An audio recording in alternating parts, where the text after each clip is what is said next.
Maikli lang yung mga tanong ko. Huwag kayong mag-alala. So, mula nung kinuha ninyo yung pera sa bangko at tinurn over Colonel La Chica, may pagkakataon ba na hinawakan yung pera ni VP Sara? Wala, ma'am.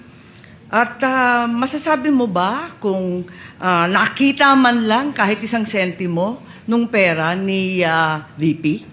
Wala, ma'am. Pwede mo bang sabihin o alam kung kinuha, inangkin, inagaw ni VP kahit isang sentimo nitong confidential funds na to? Hindi ko nakita, ma'am. Ay, ganun pala eh. Pero ang alam ko, kanina sinabi mo, yung liquidation and supporting documents, ito ang responsibilidad ninyo na iprepara yung mga dokumento para sa COA at sa mga opisyal. Tama po ba? Yung mga documents, di ba yun ang trabaho mo bilang SDO?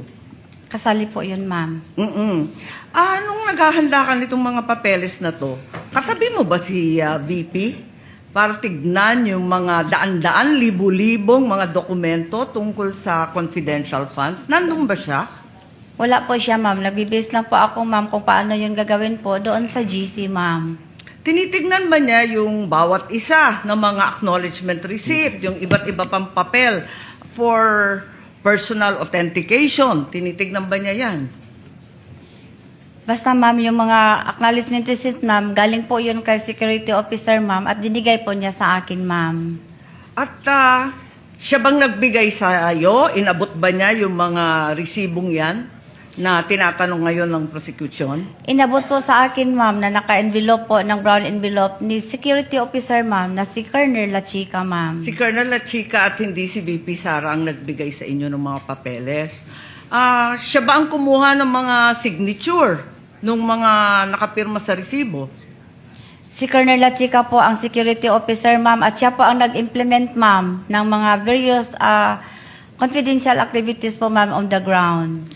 May nakita ba kayo na may kaduda-duda, alanganin, kakaiba sa mga dokumento? Sabi ninyo, wala naman suspicious, irregular, or questionable, di ba? Kanina. Tama po ba yun? Doon sa mga dokumento, wala ka naman nakita na findings na may suspicious, irregular, o questionable, di ba?